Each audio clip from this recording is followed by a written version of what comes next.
Hey, it's Marco from Fast Freddy. Now, we've been building winders for a bunch of years. Obviously, the chairs are relatively new, and every month they get more and more successful, and we're really happy for that. Just want to say a big thanks to people that have placed orders and received stools and chairs. I hope you're enjoying the product. We put a lot of time and effort to make sure it's as good as it can be, and to make sure you get something that's going to last you a long time as well.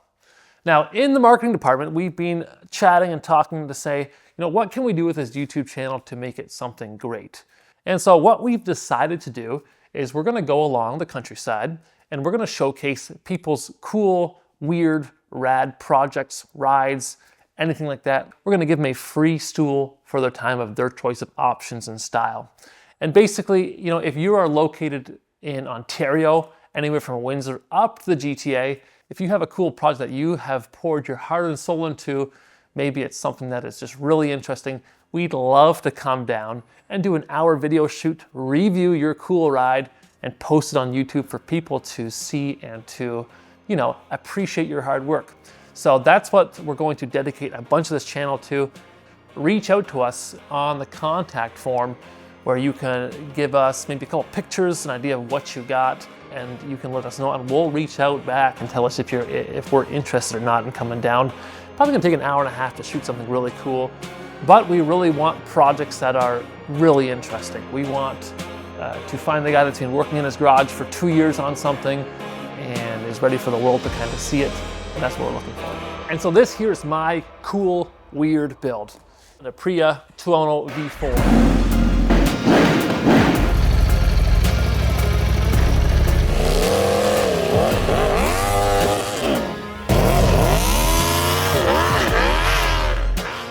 This was during COVID.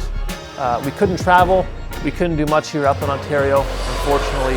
And I've always wanted to build something like this. I always thought it was a really cool novelty. So what I did was I went on to the local impact auction site, which is like an automotive auction site, and I bought myself an Aprilia Tuono V4.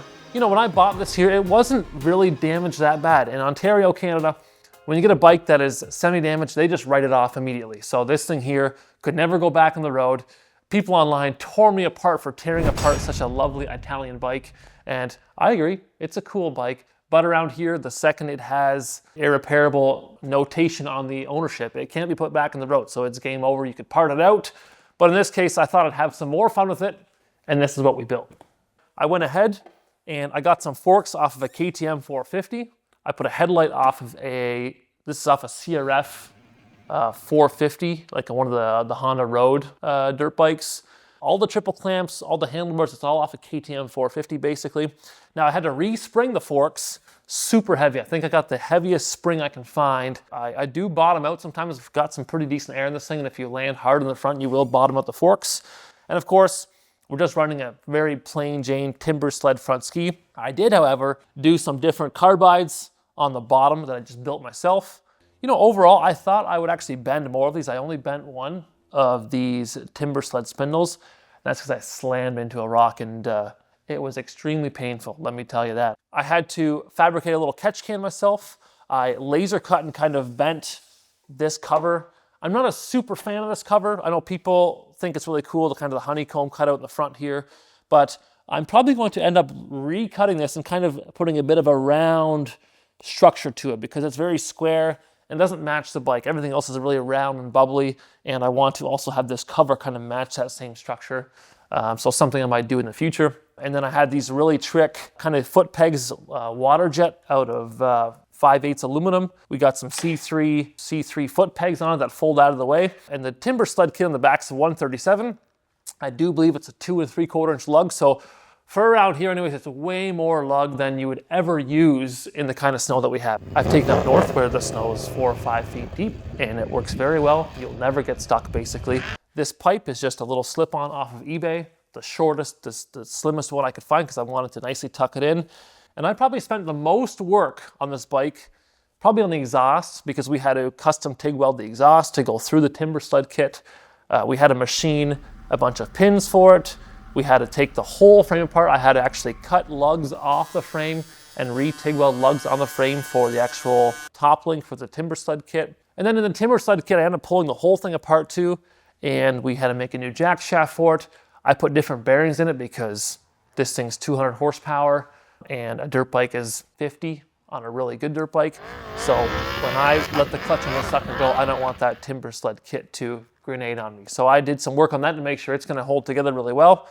I took the ABS module out of it. The ECU was sent down to Texas to get reprogrammed for cold weather use.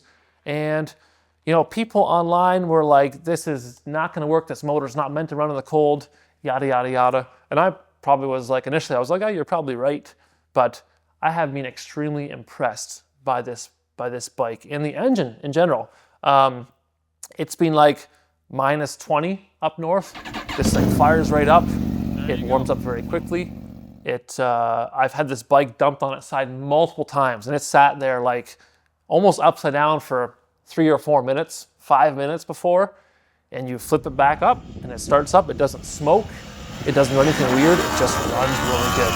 And generally, I bang this thing off the rev limiter a lot. And as far as like the shifting on this bike goes, it's pretty sweet because obviously you have your general clutch like a dirt bike or nothing, but I still have the whole quick shifter set up too. So over a certain RPM, I can quick shift up and down, which means I don't need to use a clutch. I can just slam my foot down, just pop, pop, pop, and it will basically electronically blip the throttle, and it will slip into the next gear like good. Obviously we have our larger chain here for the bike itself. It's a little bit bigger than a dirt bike chain, of course. Still have the extra rider pegs on it, but yeah, it's not conducive to a second rider. You know, if you are in BC, maybe Idaho, Montana, leave a comment below. I'd love to come out that direction and put this thing to the test. If you're a sledder or a snow biker or something like that, that's kind of one of my bucket list to do items with this thing before I'm probably done with it, sort of. So anyways, in general, hopefully